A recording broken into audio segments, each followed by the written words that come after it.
Jadi angle saya ngelihatnya kalau kita pengen bantu orang, jangan hanya nunggu pas kita mampu. Pas kita punya rezeki lebih. Walaupun kaidah agamanya kayak gitu. Kan dalam Islam itu ada syariat, nanti di atasnya ada ihsan ya. Kalau syariatnya kita nggak boleh berinfak lebih daripada misalnya sepertiga harta kita tanpa seizin keluarga. Tapi Abu Bakar berinfak seluruh hartanya. Umar berinfak setengah hartanya. Kok melebihi standar syariat? Ya karena keluarga Abu Bakar, keluarga Umar, bukan hanya beliau berdua tapi juga keluarganya, istrinya, anak-anaknya, semuanya derajatnya tuh udah wafa. Derajatnya udah muhsin, orang-orang yang berihsan. Sehingga mereka melakukan sesuatu lebih daripada standar umum yang dilakukan orang lain. Nah, saya ngelihat ternyata menurut saya tuh kalau kita pengen bantu orang, jangan nunggu punya kemampuan. Kalau kita pengen nolong orang, jangan nunggu kita dikasih rezeki yang lebih. Tapi sebaliknya, kalau kita pengen dapat rezeki yang lebih, tolong orang. Kalau kita pengen dimampukan, bantu orang.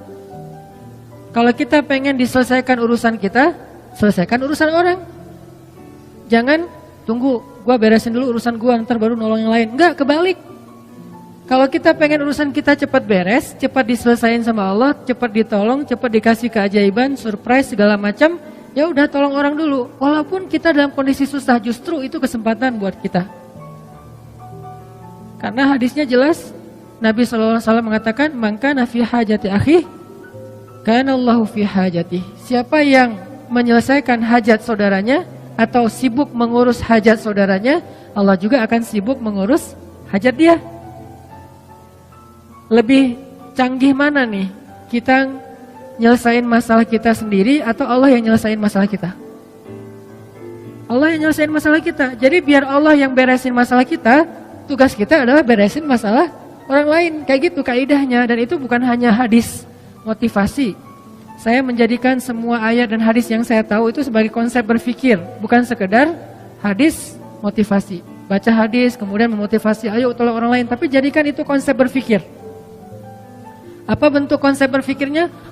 Begitu kita punya masalah, nyari orang yang juga sama punya masalah. Lo punya masalah nggak? Nggak ada. Kok nggak sih?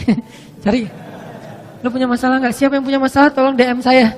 Siapa yang punya masalah? Tolong WA saya. Siapa yang punya masalah? Tolong japri saya. Akhirnya berudul banyak banget kan yang datang. Oh, saya punya masalah. Pilih salah satunya yang kita mampu.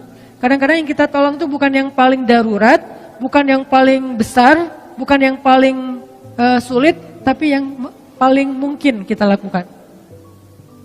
Ini hal yang wajar, jadi kita nggak boleh juga menjudge orang lain. Lo kerjaannya bantu yang kecil-kecil, yang receh-receh. Ya siapa tahu dia yang receh tapi ikhlas. Dan kita yang mungkin istimewa banget nggak sanggup jaga keikhlasan kita kan. Kayak cerita bab ikhlas kemarin. Ada 2 orang beramal, yang satu sholatnya standar, yaitu sholat wajib doang. Yang satu lagi plus qobliyah, ba'diyah, duha, tahajud. Mana lebih baik? Yang plus dong. Wajib plus sunnah. Lebih baik yang plus. Tapi kadang-kadang yang plus ini ujian keikhlasan, ujian rianya juga lumayan luar biasa. Kalau yang standar apa yang mau diriain? Kayak hafalan Al-Quran. Yang satu hafal trikul. Yang satu lagi hafalnya Al-Baqarah, Ali Imran, An-Nisa, Al-Maidah. Wah, setengah Al-Quran, 15 juz. Mana yang lebih utama? Pastinya yang lebih banyak hafalan. Tapi paling banyak hafalan justru ujian riyanya lebih berat, lebih besar. Kalau dia baca Quran di dalam sholat, pasti dia akan diuji oleh setan, yuwaswis. Mereka pasti nggak bisa ngeralat kalau lu salah. Jadi tenang aja. Karena suratnya di tengah-tengah gitu, dia baca ayat yang saya juga nggak terlalu hafal lah, pokoknya di tengah-tengah Quran gitu ya. Contoh yang mungkin yang paling saya sering ulang tuh kayak surat favorit saya, surat Maryam. Wadhkur fil kitabi Maryam idzin tabadat min ahliha. Di belakang tetap diam. Idzin tabadat min ahliha. diam aja di belakang. Kenapa? Nggak hafal, sama nih. Kan agak-agak yuaswis tuh kan bener. Susah emang surat itu, yang lain nggak pada hafal, jadi biasa aja kali gitu. Dan makmum ini macam-macam karakternya. Dan jadi ada karakter imam, ada karakter makmum. Imam kadang-kadang kayak gitu, caper gitu kan, baca ayat susah-susah, udah gitu mentok Al-Ikhlas. Idza tabadat min ahl. Qul huwallahu ahad. Imam. Makmum ada juga yang unik. Uniknya apa? Giliran ayatnya dia nggak hafal, diam. Giliran ayatnya yang semua hafal, semuanya benerin. Ayatnya misalnya standar lah ya. Amma yatasaalun 'anin naba'il 'azim. Serentak satu masjid. Alladzihum fi mukhtalifun. Wah, serentak semuanya. Kenapa nggak serahin aja di depan? Kan udah ada imam pengganti di belakang teh. Di belakangnya imam. Kenapa nggak dia aja yang benerin? Kenapa semuanya serentak satu shaf pertama hufaz semua itu hafiz? Kebenaran suratnya populer. Kalau giliran suratnya sulit, semuanya diam. Kenapa? Takut riya. Kenapa makmum pada diam? Takut riya, Ustaz. Jadi masing-masing punya karakter. Artinya jangan remehin. La tahqiranna minal ma'rufi syai'a. Janganlah kalian meremehkan kebaikan sekecil apapun. Kadang ada teman kita kebaikannya itu sepele, cuman rapih-rapihin sendal doang depan masjid.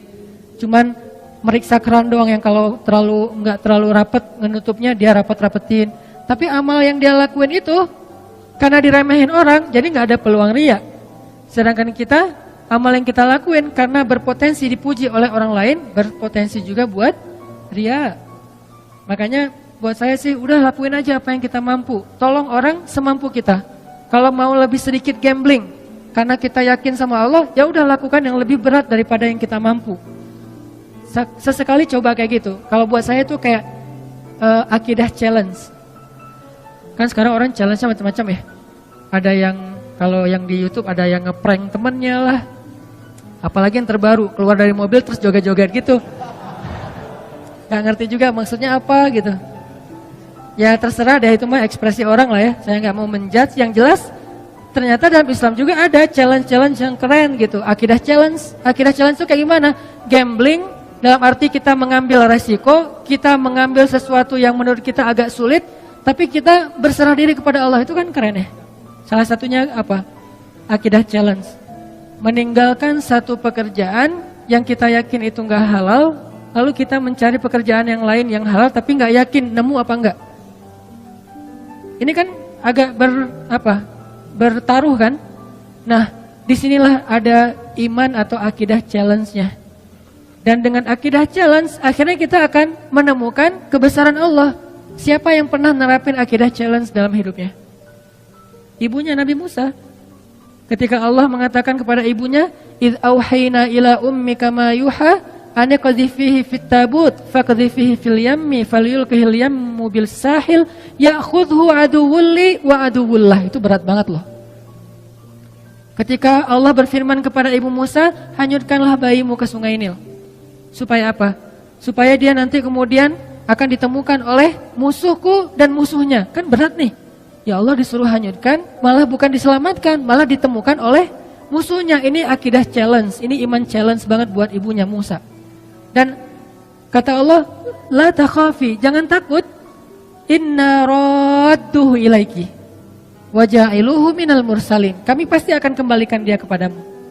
Akhirnya dihanyutkan oleh ibu Musa. Lalu Allah Subhanahu wa taala singkat cerita mengundang kembali ibu Musa ke istana untuk menyusui bayinya yang sedang kehausan di istana. Akhirnya kembalilah bertemu antara Musa dengan ibundanya, bahkan dengan keluarga besarnya. Ini namanya akidah challenge menurut saya nih. Atau Musa juga pernah akidah challenge kayak gitu ketika Allah bertanya dan Allah Maha tahu jawabannya. Wa ma tilka biyaminika ya Musa? Apa yang di tangan kananmu wahai Musa? Kenapa Allah nanya? Padahal Allah tahu jawabannya. Tidak semua pertanyaan di dalam Al-Quran artinya karena nggak tahu. Ada pertanyaan karena nggak tahu, ada pertanyaan karena nguji, ada pertanyaan karena ingin menegaskan berita. Dan ini pertanyaan Allah ingin menegaskan berita bahwa itu tongkat, bukan ular. Sehingga Allah nanya, "Wa ma tilka biyaminika ya Musa?" Apa yang di tangan kananmu Musa? Musa yang ngomong, Musa yang bicara. Qala hiya 'asaya atawakka'u 'alaiha wa ahushu biha 'ala ghanami wa liya fiha ma'aribu ukhra. Ini adalah tongkat ya Allah. Siapa yang ngomong? Musa. Artinya itu benar-benar tongkat, bukan doktrin. Allah enggak mengatakan Musa itu tongkat ya. Ya Allah enggak. Allah nanya, apa itu Musa? Kata Musa tongkat. Berarti kamu yang bilang tongkat ya, bukan aku gitu, bukan Allah. Akhirnya aku pakai untuk hiking. Atawakka'u 'alaiha. Untuk apa itu? Untuk naik gunung. Apa istilah kita? Ya mudah-mudahan tidak ada yang mempermasalahkan hiking. Karena itu emang benar kayak gitu kan? Untuk hiking, kalau di zaman kita kayak trekking gitu kan ya, istilah-istilah kita kan ya, untuk naik gunung pakai tongkat. Wa husyu biha 'ala ghanami. Saya pakai untuk menggembalakan ternak-ternak. Waliya fiha ma'aribu ukhra, dan beberapa fungsi yang lain lah. Terus kata Allah, alqiha ya Musa, coba kamu lempar wahai Musa. Fa'alqaha fa idza hiya hayyatun tas'a. Lalu tiba-tiba ketika Musa melemparnya, dia menjadi ular yang merayap-rayap. Kemudian Allah kasih challenge buat Musa. Apa challenge-nya? Khuzha, coba kamu ambil Musa. Ini challenge buat Musa, biar Musa makin yakin sama Allah. Dikasih ujian dulu. Khuzha la takhaf sanu'iduha siratahal ula. Gak usah khawatir. Berarti Musa khawatir. Karena Musa ngeliat, aduh ini ular dalam hidup Musa. Musa belum pernah megang ular. Sekarang disuruh pegang ular sama Allah. Khuzha, pegang ular. Dan ini bukan ular biasa yang ditemukan di hutan. Ular, bahasa kita jadi-jadian. Kan lebih ngeri ya. Kalau ular biasa, kita juga jarang megang. Gak pernah megang, malah kecuali di kebun binatang. Itu juga dampingin pawangnya. Ini gak masalah nih, gak masalah. Oh ya udah. Begitu dia agak-agak ularnya iseng dikit, Pak, ini kenapa nih, heboh gitu, panik gitu, agak-agak norak gitu kan ya. Megang ular di kebun binatang norak, gimana di hutan gitu. Jadi jangan meremehkan Musa yang khawatir. Kenapa Musa khawatir? Wajar. Pertama, itu ular liar yang bukan di kebun binatang, gak ada pawangnya. Kedua, itu ular bukan dari semak-semak, dari tongkat. Kan aneh. Kalau dari semak-semak, ular biasa mungkin Musa gak takut. Karena Musa seorang laki-laki yang perkasa. Tapi ini ular dari tongkat. Jadi kalau kita mau pakai nalar, kenapa Musa takut sama ular gituan doang? Karena ularnya bukan ular yang biasa, tapi ular yang berubah dari tongkat. Jadi kayak jadi-jadian gitu. Waduh, ini ular dari tongkat jadi ular. Gimana megangnya ntar kalau ada apa-apa gimana? Musa khawatir. Kata Allah, la takhaf, jangan khawatir. Sanu'iduha siratahal ula. Ntar kami balikin lagi kepada bentuk aslinya. Ini akidah challenge buat Musa. Kalau bahasa teman-teman yang ngajinya mungkin lebih lebih dalam, istilahnya rububiyah, uluhiyah, asma, sifat dan seterusnya. Kita menerjemahkan, bukan mengubah istilah, akidah challenge. Dipegang sama Musa dikit, langsung berubah lagi menjadi tongkat. Maka bertambahlah iman Musa. Bertambahlah, arti bertambah iman apa? Bertambah percaya sama Allah, bertambah yakin sama Allah. Nanti kalau dikasih challenge yang lain, udah sanggup. Challenge berikutnya apa? Challenge berikutnya adalah idhab ila Fir'aun innahu tagha. Pergilah kepada Fir'aun, dia itu jahat banget. Itulah challenge yang lebih berat daripada megang ular. Tapi Allah kasih challenge yang kecil dulu biar Musanya makin yakin. Ini artinya teman-teman, kadang-kadang ketika kita ngambil sebuah pilihan yang sulit, kita agak sedikit gambling dalam hidup kita, tapi bersandar kepada perintah Allah, larangan Allah, kehendak Allah, apa yang Allah mau, syariat Allah. Di situ kita belajar iman, termasuk nolong orang lain. Sehingga kata Nabi, man kana fi hajati akhi kana Allahu fi hajati. Siapa yang sibuk ngurus hajat saudaranya, Allah juga akan sibuk ngurus hajat dia. Termasuk nanti banyak sekali hadis-hadis yang lain yang senada atau semakna dengan ini. Ini artinya angle-nya buat saya, kalau kita punya masalah, tolong orang yang punya masalah. Baru Allah tolong kita. Kalau kita pengen ditambahin rezeki, tolong orang dalam menyelesaikan masalah keuangan dia atau harta dan seterusnya. Jadi bekerjalah kepada Allah. Paling gampang tuh nyari kerja ke Allah loh. Nyari kerja ke perusahaan belum tentu diterima. Kalau ke Allah diterima nggak? Pasti diterima. Allah nggak pernah nolak. Orang yang pengen bekerja kepada Allah, artinya pengen beramal, Allah nggak pernah nolak. Kenapa saya mengistilahkan bekerja? Dan Allah juga mengistilahkannya kayak gitu, berdagang. Ya ayyuhalladzina amanu hal adullukum ala tijarah. Mau nggak aku tawarin kalian satu tijarah, satu bisnis, satu perdagangan, satu kerjaan, satu project kalau bahasa kita. Berarti kadang kita berdagang dengan Allah, bertransaksi dengan Allah. Gimana bertransaksi dengan Allah? May yuqridullaha qardan hasanan. Siapa yang meminjamkan kepada Allah pinjaman yang baik, nanti Allah balas berlipat ganda. Bukankah itu transaksi? Baik, jual beli yang tidak akan mungkin rugi. Banyak lagi ayat-ayat yang lain yang bahasa analoginya adalah bahasa dagang atau bisnis.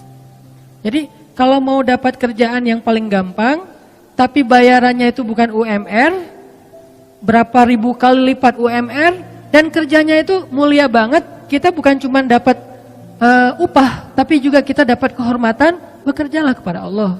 Itu paling luar biasa, gampang banget. Kerjanya apa? Saya nggak punya kemampuan apa-apa, saya nggak punya kapasitas, saya nggak punya keahlian. Keahlian yang dibutuhkan itu bukan punya sesuatu, enggak. Apapun yang ada dalam diri kita, yang kita bisa lakukan untuk bantu orang lain, itu keahlian. Sekedar apa? Mungkin sekedar repost, sekedar ngajak teman, sekedar, bukankah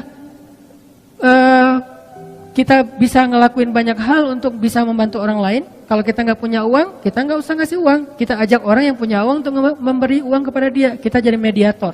Bekerjalah kepada Allah, pasti diterima sama Allah.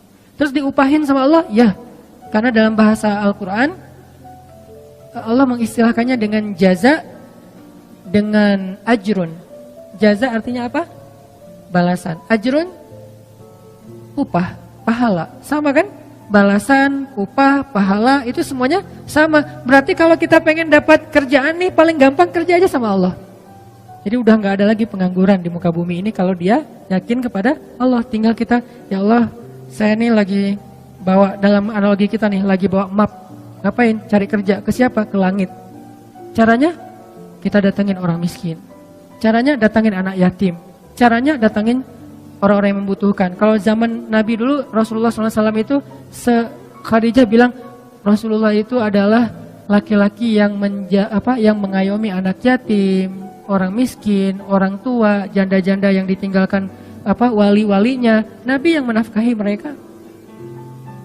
Sehingga inilah bentuk dari ekspresi syukur kita kepada Allah Subhanahu wa taala. Coba kita ingat dulu, siapa yang bisa saya bantu? Siapa yang bisa? Jadi analoginya adalah cara berpikirnya adalah kalau kita pengen ditolong oleh Allah, tolong orang lain.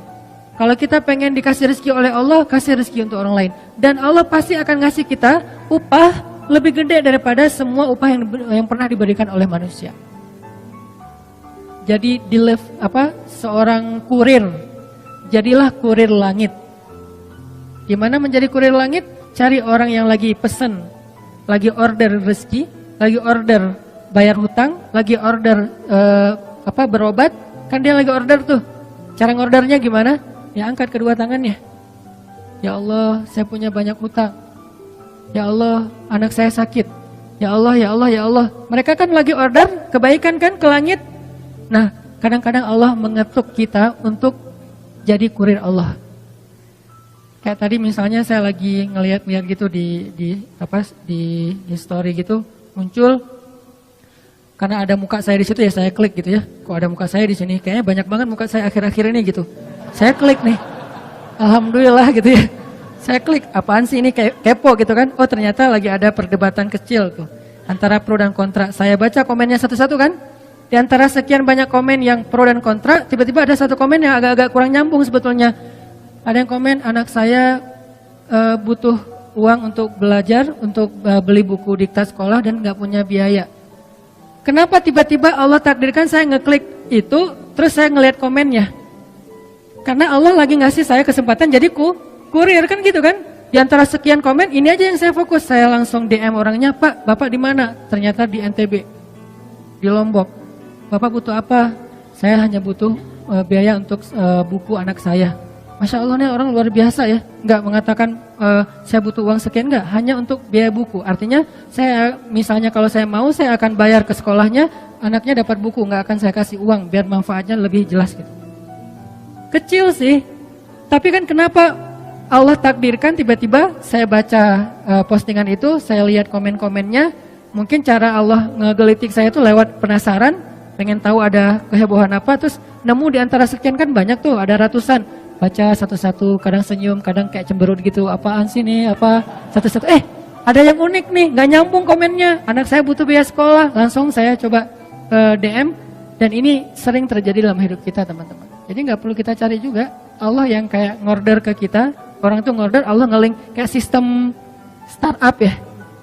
Jadi kayak social respon gitu, dia ngorder, terus kita kayak driver yang lagi dekat sama lokasi itu, tiba-tiba masuk ke kita, apa kayak notifnya, udah kita tinggal mau apa enggak ngambilnya nih.